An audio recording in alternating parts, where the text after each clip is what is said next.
अध्यात्माच्या बुरख्याखाली सामान्यांना लुबाडणाऱ्या भोंदू बाबा अशोक खरातचा आणखी एक धक्कादायक आणि संतापजनक चेहरा समोर आला आहे। सावकारकीच्या विळख्यात ओढून एका निष्पाप शेतकऱ्याची तब्बल 50 कोटी रुपयांची जमीन हडप केल्याप्रकरणी शिर्डी पोलीस ठाण्यात खरातसह 5 जणांविरुद्ध गुन्हा दाखल करण्यात आला आहे। या घटनेनं संपूर्ण अहमदनगर जिल्ह्यात मोठी खळबळ उडाली आहे। मिळालेल्या माहितीनुसार शिर्डी लगतच्या निघोज परिसरातील मोक्याची 4 एकर जमीन गट नंबर 106/2 व्याजाच्या जाळ्यात अडकवून गिरंकृत केल्याचा आरोप शेतकरी रावसाहेब गोंदकर यांनी केला आहे। साधारण 50 कोटी रुपये बाजारभाव असलेली ही जमीन आरोपींनी अवघ्या काही कोटीत फसवणूक करून लाटली। विशेष म्हणजे या व्यवहारात मध्यस्थांमार्फत मोठी रक्कम हडप करण्यात आल्याचाही गंभीर आरोप तक्रारदारानं केला आहे। या प्रकरणी शिर्डी पोलिसांनी कॅप्टन अशोक कुमार एकनाथ खरात, त्याची पत्नी कल्पना खरात, खरातचा खास भक्त अरविंद पांडुरंग बावके, किरण नानासाहेब सोनवणे आणि अशोक परभत तांबे अशा 5 जणांविरुद्ध रात्री उशिरा गुन्हा नोंदवला आहे। पोलिसांनी सावकारी प्रतिबंधक कायद्यासह फसवणुकीच्या विविध कलमाखाली कारवाई सुरू केली आहे। तथाकथित बाबाच्या या भूखंड घोटाळ्याचे धागेदोरे आता पोलीस तपासात समोर येणार असून यामागे आणखी काही बडे मासे असण्याची शक्यता वर्तवण्यात येत आहे।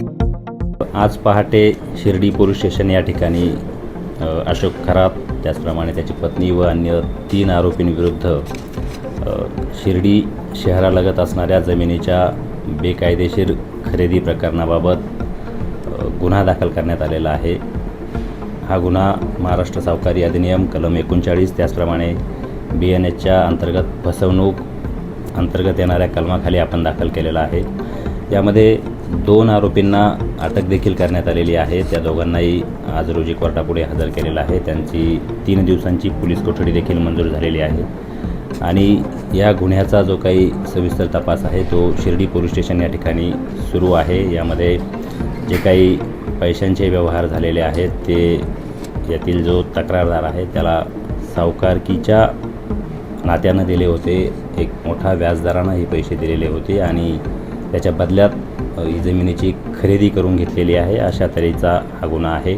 शिर्डी पोलीस स्टेशन या ठिकाणी या गुन्ह्याचा बारकाईनं तपास सुरू आहे। प्रमुख आरोपी जो आहे तो सध्या नाशिक पोलिसांच्या ताब्यात आहे। 2 आरोपींना तुम्ही अटक केली। उर्वरित आरोपींबाबत नेमकं कशा पद्धतीची कारवाई केली? एकूण किती आरोपी सर, नाव काय त्यांचे? एकूण यामध्ये कॅप्टन अशोक खरात आणि त्याची पत्नी आणि अन्य 3 आरोपी आहेत। दोघांना आपण अटक केलेली आहे। यामध्ये जे मुख्य आरोपी आहेत ज्याच्या नावानं ही खरेदी घेण्यात आलेली आहे त्यांना कोर्टाच्या परवानगीने नाशिक येथे जे गुन्हे दाखल आहेत त्या गुन्ह्यांमधून आपण इकडे शिर्डी येथे दाखल असणाऱ्या जमीन गैरव्यवहाराच्या गुन्ह्यामध्ये ताब्यात घेणार आहोत आणि त्यानंतर त्यांच्याकडे बारकाईने विचारपूस करून त्या अनुषंगाने जे काही दस्तऐवज आहे त्याची जप्ती असेल किंवा अन्य तपास आहे तो आपण करणार आहोत।